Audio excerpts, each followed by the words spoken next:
un être humain par son handicap. D'ailleurs mooy lan violence fii la njëkk a commencé. Je dis souvent aux femmes le contraire de la violence c'est quoi? C'est pas la douceur mais c'est le respect. C'est-à-dire que le fait de réduire un être humain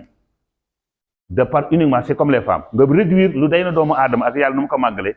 nga réduire que comme un objet sexuel par exemple wala amoo looy fonk ci moom lu dul ginnaaw wala luy seem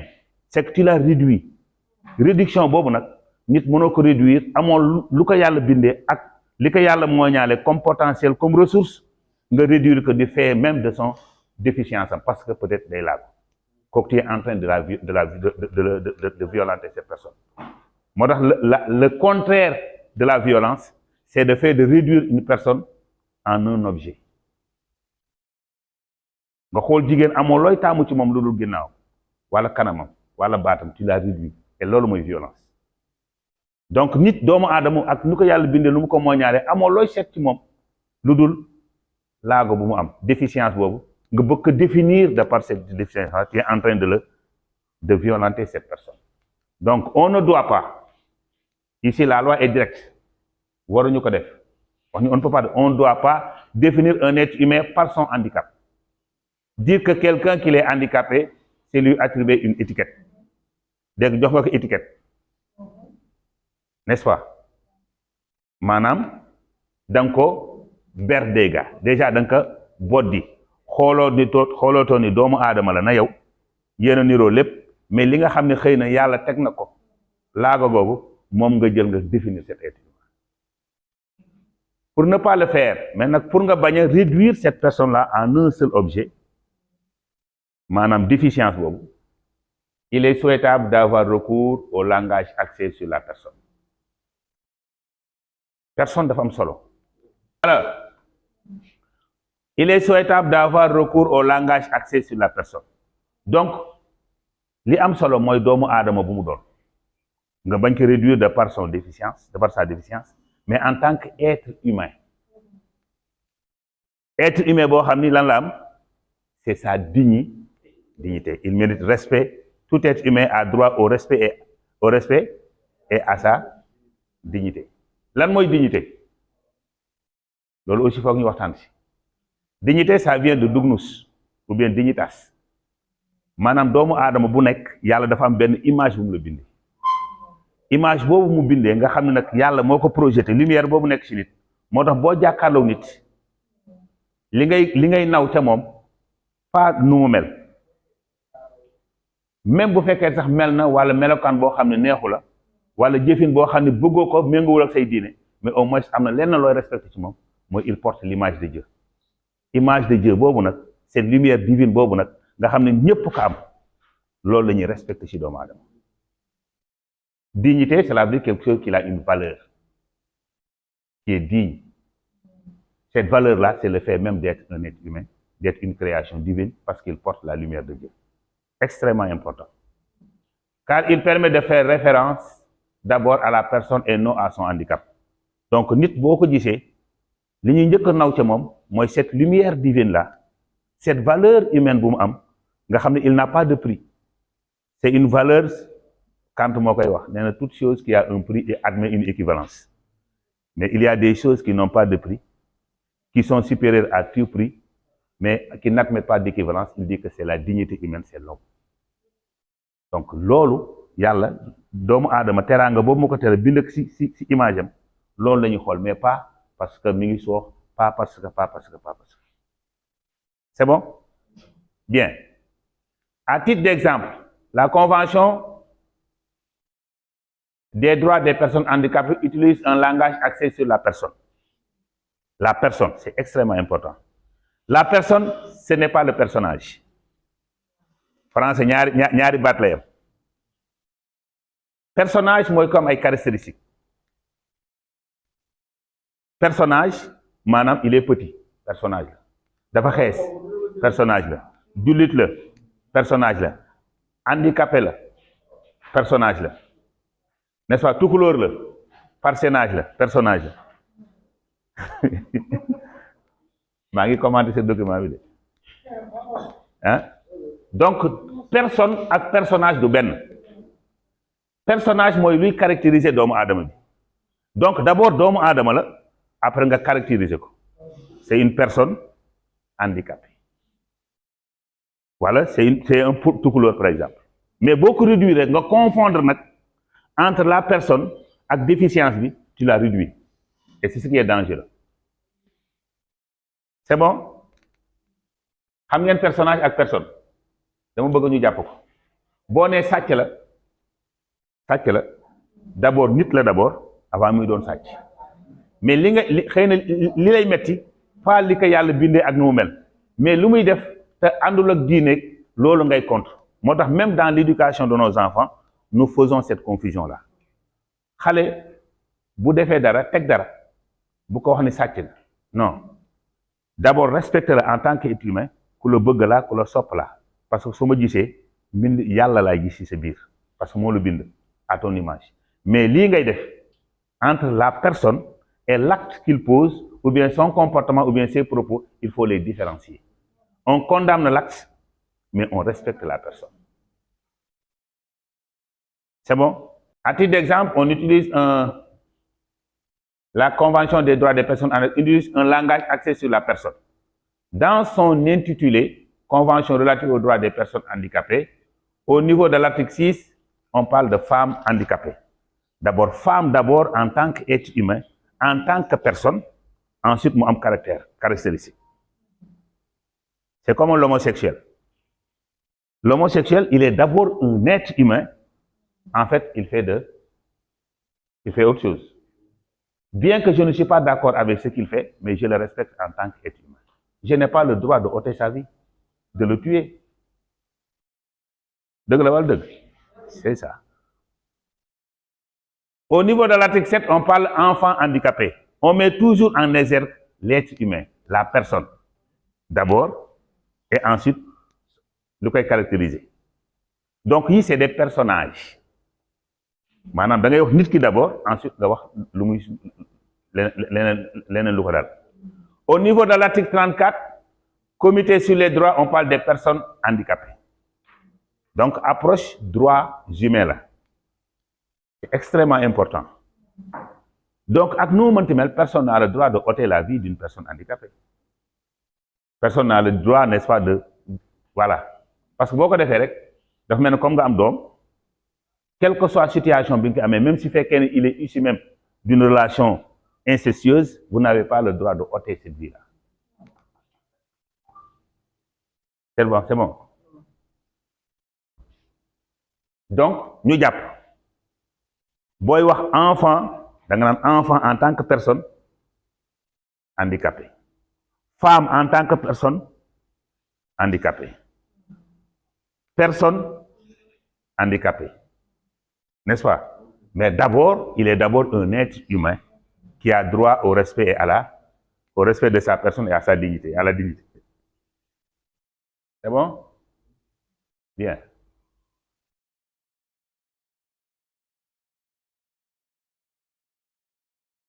le langage axé sur la personne peut ainsi s'appliquer en toute situation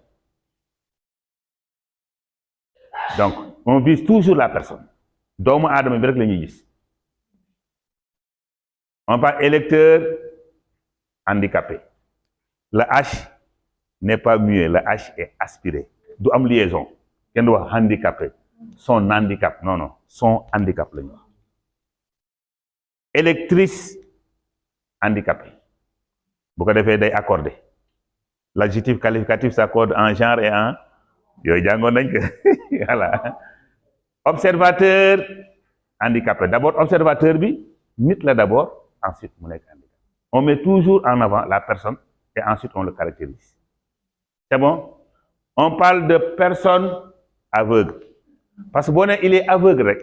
tu l'as réduit réduction boobu mooy tu es en train de le violenter tu es en train d'atteindre n'est-ce pas sa dignité parce que da nga ko réduire boo nee personne donc da nga naan personne aveugle boo nee sourd c'est un sourd tu l'as réduit d'abord c'est une personne sourde On met toujours en avant la personne. On parle également personne ayant une déficience intellectuelle. maanaam kenn du wax ni comme sànq dégg naa ko dof bi wax ju tegginuwul te mën na heurter mën na blesser les sentiments d'autrui. Personne ayant une déficience motrice parce que boo leen xamee ci registre langage yi wax aussi dafa am lu ñuy wax am na tubaab lu ñuy wax l'euphémisme doo ni sëriñ ba dee na donte loolu la mais am na ni nga koy waxee lu gën a jekk nga xam ne le choc da nga koy atténuer nga ne sëriñ bi waa koy teggin boobu sëriñ bi nelaw na sëriñ bi làqu na sëriñ bi wàcc na liggéey euphémisme boobu aussi dafa baax c'est bon lu am solo la mais nit mënoo ko réduire rek ni que handicapé ça veut dire que yow nekkutul nit mais li ngay gis ci moom mooy laagoom bi loolu ngay gis te balaa laago bi doomu aadama la d'abord bu ànd ak laago c'est bon. On peut noter que le terme personne ayant une déficience mooy koo xam ni dafa am wàññeeku ci wàllu xel bi relevé tel quel ou sous une forme modifiée dans certaines lois ne doit être utilisé que dans le contexte de ces lois. Cela veut dire quoi? Cela veut dire que am na lu ñuy wax les personnes en situation de handicap mais loi yi dafa am terme bu ñu utiliser te ñiy bind loi yooyu du ñu ay cuune souvent c'est des psychologues c'est des intervenants sociaux de manière générale ñooñu xam nañu ci société bi yan baat yoo xam ne kat nit boo ko respecté war ko jox orma nooy wax ak moom ba du heurté wu c'est extrêmement important. La preuve je donnais l'exemple dans une formation que je donnais man leen xool leen xale yi dañuy toog seen papa di ñëw ñu leen seen papa ngi ñëw ñëpp a daw kontaan mais bu ñu leen waxee seen jëkkëru yaay nga nee di dem dañuy mer et pourtant c'est la même chose professeur jéggal ma de ni ma ko waxee yoo xam ni jekkul comme ni ma waxoon rek xale yi seen papa nga nee di ñëw ñëpp a kontaan mais boo leen waxee seen jëkkëru yaay nga nee di ñëw mer donc am na wax yoo xam ne jekkul comme personne vivant avec un handicap ñun personne handicapée yi ñun ñoo ko war a njëkk a bañ mais il faut que ñu xam ñun naka la ñuy ooyee suñu bopp benn vivant avec un handicap intellectuel ou mental loolu aussi baat bu tegginuwul la jekkul ci dégg-dégg maanaam réduction boobu may wax ci lay nekk. Personne ayant un handicap moteur ça ne se dit pas c'est des termes à éviter mais ñun si ñun lay war a njëkk a commencer bu nit di wax ñu corriger ko donte kilifa la Ngom sànq nee na les personnes handicapées wax naa que ni donte sama collègue la ça ne se dit pas c'est des termes à éviter donc le H n'est pas muet c'est un H aspiré kenn du def liaison kenn du wax les handicapés yow tam da nga koy wax démb tam wax nga wax yu bëri yow mi te président nga alors lii aussi si ñun lay njëkkee ñun ñooy corriger ñun ñooy employer les mêmes termes nit ñi di ko dégg si ñun bu kenn waxee leneen nga éviter ko tey ji baat yi nga xam ne moom la ñu utiliser pour les personnes handicapées ñu mën ko xam bu keneen utiliser beneen baat ak ku mën di toll nga ne kenn du ko waxee nii lañ koy waxee mais na fekk ne ñun aussi tam ñu utiliser suñu bopp c'est bon. Handicapé moteur da nga kaa dégg man maay président handicapé moteur yi dañ koy wax même les personnes handicapées ça ne se dit pas c'est des termes qu'il faut éviter n'est-ce pas ou bien personne ayant un handicap loolu aussi tu confonds la personne avec sa déficience confusion boobu moo bon c'est que réduction lay doon personne ayant un handicap intellectuel ou mental là aussi c'est des choses à éviter en réalité le handicap n'est ni une maladie ni un état figé c'est bon le handicap est uniquement une situation qui se présente au moment de réaliser une habitude de vie l'exemple qu'on avait donné dans la recherche des définitions da ngay dem jàll gaal ni ma ko doon expliquer waalo da ngay nekk ci gaal gi di jóge Richard Toll di dem Bagdad wala nga jóge Rosso Sénégal di dem Rosso Mauritanie mais gaal gi am na ñoo xam ne kat c'est des personnes handicapées mais am na ñeneen ñoo xam ni seen cër yëpp mat mais personne handicapée mën na fay mais ñi nekk ci gaal gi mënuñu fay bu gaal ga këppoo kan moo nekk handicapé dans ce donc c'est une situation c'est pas figé maanaam du ni dung rek c'est immuable c'est figé non c'est une situation qu'on peut dépasser n'est-ce pas donc en réalité le handicap n'est ni une maladie du feebar ni un état figé c'est pas un état boo xam ni du changer c'est immuable non mu ne le handicap est uniquement une situation maanaam day fu mu lay fekk par exemple qui se présente au moment de réaliser une habitude de vie daam nga doon sangu wala ngay dem toilette tey jii nga war a dugg ci toilette bi mais tey jii ni ñu tabaxee kii boobu kat xam nga ni tey jii kat am nga tolof mais tey mën nañ la wutal fauteuil roulant xëcc la dugal la nga def li nga doon def mais jeex na c'est une situation bu dépassé nga ko beneen yoon également pour corriger naka la ñuy def ba nga xam ne beneen yoon daañu def ay rampe d'accès. Madame Dari Issa Gaye nekk présidente nationale des femmes handicapées moteurs du Sénégal nekk présidente comité régional des femmes de la fédération des associations de personnes handicapées de la région de Kaolack. handicap formé du ñoo ko oote woon benn projet boo xamante ne ñu ngi doon liggéey bi moo nekk 3e édition ak seen benn projet boobu ñuy wax ñetti élection nag dafa am solo boo xamante ne surtout ci ñun way laago yi ndax waxu vote waxu citoyen te citoyen dañuy wax ñun handicapé nous sommes des citoyens à part entière ci lañ bokk te ñetti élection yi day gën a yombal way laago yi seen naka la ñuy voté da leen di gën a xamale tamit ak processus électoral kon loolu nekk na loo xamante ne lu am solo la loolu moo ñu fi dajale tey Kaolack ñëw Saint-Louis ñëw Ziguinchor ñëw ak Dakar dafa nekk loo xam ne am na solo lool am solo boo xamante ne parce que képp ku fi jógee rek affaire élection affaire vote gën na leer ci yow étape bi ñu toll nii ñu nekk ci ay phase élection législative nga xamante ne ku nekk day wax inclusion liste bu nekk jóg naan dama bëgg une assemblée inclusive jël personne handicapée dugal leen loolu tamit dafay am solo personne handicapée tamit xam ñoom tamit lan moo leen di xaar ndax vote bi ñuy voté dina accessible ndax seeni ñooñ préparé nañ leen ci ñu am information comme quoi que boo duggee sax ci lieu de vote bi bureau bu gën a accessible war ngaa mën a voté ci loolu kon loolu am na solo ñu jógee fi xam loolu am na solo ne serait-ce que loolu dañuy wax ne njeexital bu am solo la parce que 5 ans ci ginnaaw dañ doon liggéey ci loolu ak benn projet bu ñuy wax participation citoyenne et politique parce que ba nga xamante ne way laago yi ñoom tamit ñu mën a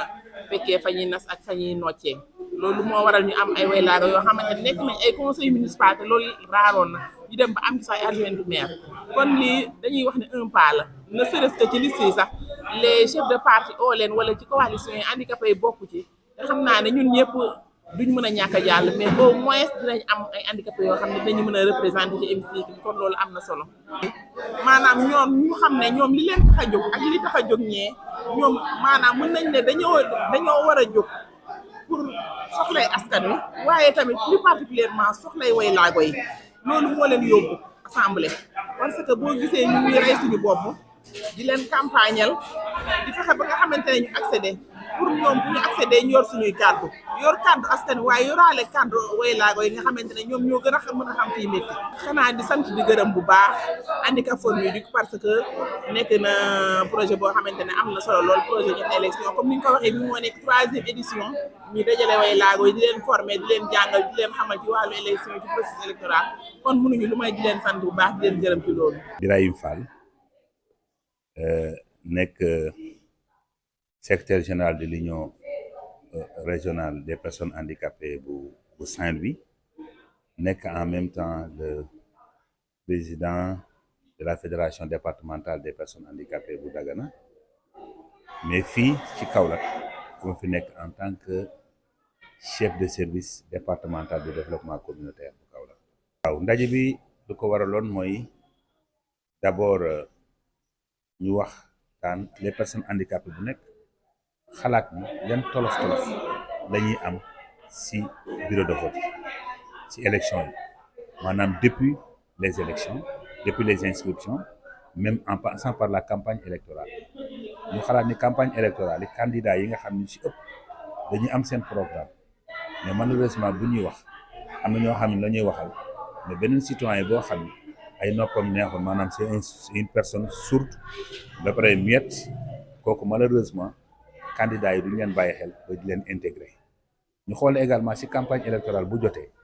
dafa am une catégorie de personnes handicapées yoo xam ne souvent dañ leen di nëbbe parce qu'elles sont victimes de violence surtout bu ñuy wax suñu mbokk yi nga xam ne ay puune lañu ñu ci ëpp dañ leen di violenté wala sax ñu massacrer leen rey leen am ci ñoo xam ne également dañuy jàpp ne également dañuy dem ci ñi nga xam ne c'est des personnes aveugles nga xam ne seen bët dafa sëgg way seulement ay di leen wax naan kat daggal ma ci sa yére yooyu parce que jàpp nañu xëy na donc stigmatisation boobu ak violence yi nga xam ne également personnes handicapées yi dañuy dem ci meeting yi bu ñu demee ci meeting yi wala ñu nekk candidat bu xeex amee ci ëpp ñuy loru parce que mënuñu daw ñu ci gën a loru donc ñu wax également tolof yi nga xam ne également ci wàllu vote bi am na ñoo xam ne ñii fu ñu dëkk ak seen lieu de vote day bëri suuf ba nga xam ne du ñu mën a demal seen bopp day tax sax seen droit boobu nga xam droit de vote qui est un droit consacré malheureusement du ñu mën a jouir de ce droit ñu waxtaanaat également si kàllaama yi nga xam ne nit ñi léegi-léeg kilifa yi sax moom la ñuy bëral ñu jàpp ne du ay kàllaama yoo xam ne jekkul ci booy wax ak nit parce que da nga naan personne pare ne handicapé ñu xamal ni le H de handicapé c'est un H aspiré c'est pas un H muet donc nit ki nga neewoon rek ne ko handicapé baat boo xam ni dañ ko war a éviter dañ ko war a moytu parce que doomu aadama dafa am lenn lu ñuy wax la dignité te loolu buñ ko dindee ci moom rek dootul nekk ci nit dignité boobu nag li ñu ko définir mooy doomu aadama bu nekk yàlla daf la bind ci leeram leer boobu mu la bind moo tax nit ki boo jàkkaarloo mu leeru yàlla boobu ngay gis ci moom ba nga mën koo respecter mën ko nag mais mënoo jël nit rek jaxase kaak moom ak nit bu mu doon ak laago bu mu am ba pare nga nekk handicapé donc baat yooyu également day jaadu ñun ñi nga xam ne d'abord ñu ñooy responsable day jaadu ñun ñi nga xam ne ñoo nekk dans les associations d'abord ñu xam yan baat lañuy wax bu ñuy wax nit koo xam ne dafa ànd ak laago mais également bu ñu demee ci ay jotaay donte kilifa la donte journaliste la bu waxee beneen baat boo xam ne bokkul ak baat boo xam ne dafa tegginu nga xam ne moom la ñu war a wax way laago bi ba duñ ko agressé ba duñ ko blessé duñu blessé son sentiment ba kenn du ko wàññi parce que nit personne n'a le droit de diminuer une personne wàññi nit baaxul d'ailleurs mooy premier crime première infraction mooy nga wàññi nit n'est-ce pas donc loolu aussi tamit tàggat nañu ci vraiment ba ku nekk tey ji ba nga génne xam nga d'abord article 38 mën na wax personne handicapée bi bu demee dans un bureau de vote bu fekkee silmaxa la wala mënul il faut que force de l'ordre yi ñëw jàppale ko ba mu dugg ci bureau bi tànn beeg yëpp mais également buy dem bay tànn mën na xool koo xam ne nit koo xam ne moom moo ko wóolul boppam pour kooku mën ko jàppale pour mu mën a def son devoir citoyen. Omar Ngom, directeur centre de promotion et de réinsertion sociale bu Kaolack, en même temps di représenter au niveau de cet atelier la direction régionale de l'action sociale. démb ak tey di wax ci processus électoral wàllu handicapé yi maanaam ñoom ban cër lañ am ci processus électoral bi parce que bu ñuy wax des élections dañuy wax élection inclusive yoo xamante ne ni ñëpp dañ cee war a bokk donc il fallait que ñu former responsable yi nga xamante ne ni ñoo yor structure organisation des personnes handicapées ñu mën a xam ñoom naka la ñuy def ba mën a voter li ñuy jógee seen kër fan lañ war a jaar ba ñuy agsi ci bureau de vote bi nan lañ war a def ak aussi yan cër la leen code bi may au niveau de ces élections là loolu ci d'une manière ramassée loolu moo waraloon atelier bi participants yi ñi ci xamante ne ni ñëw nañ mooy ñu xam code bi lan moo wund lan moo nekk ci code bi ñoom aussi seen cër ci code bi lan la ak naka la ñuy def ba mën a voter booy xool d'une manière ramassée loolu moo doonoon importance su atelier bi ñu tenir pour personnes handicapées yi d'ailleurs d'abord ñi nga xamante ne ni ñoo jiite organisation de personnes handicapées yi ñu gën a sensibiliser seen morom yi parce que booy xool ñi nga xamante ni ñoo inscrire ci liste bi ñu néew lañ am na ñu bëri ñu ne ci biir kër yi yoo xamante ne ni inscrire wuñ il faut ñu sensibiliser ñooñu fekk leen ci seen ruq yi def porte à porte dem leen fi ñuy liggéeyee ñu sensibiliser leen pour élection bu ñëwati ñu mën a inscrire en masse nombre bi gën a bëri parce que liy bindu pour voter dañuy gis ne day néew par rapport ak nombre de personnes handicapées yi nekk au niveau national ci biir réew mi mu gën leen a cëral état gën leen a cëral gën leen a may aussi ay acquis ci code bi parce que am na code bi lu bëri loo xamante ne ni war nañ ko réviser waat par rapport à ces personnes handicapées là parce que am na ci jafe-jafe yu bëri yoo xam c'est vrai que code bi vraiment am na lu mu leen may lu bëri mais des na loolu waxtaane nañ ko fi yoo xamante ne ni war nañ koo mën a dugal ci code bi pour état aider leen encore davantage pour que seen en tant que électeur ñu mën a def seen rôle de citoyen ni mu gën a yombe di remercier vraiment partenaire bi nga xamante ni moo permettre organisation atelier bi di remercier aussi le coordonnateur doyen Thiam ak ñi nga xamante ne ni mooy Handicap Forum Éduc di leen remercier bu baax atelier bu am solo la bu mën a dimbale personnes handicapées yi ci ñu ñaan atelier yu mel nii dans l'avenir ñu koy multiplier pour gën a former vraiment davantage les personnes handicapées par rapport au processus électoral je vous remercie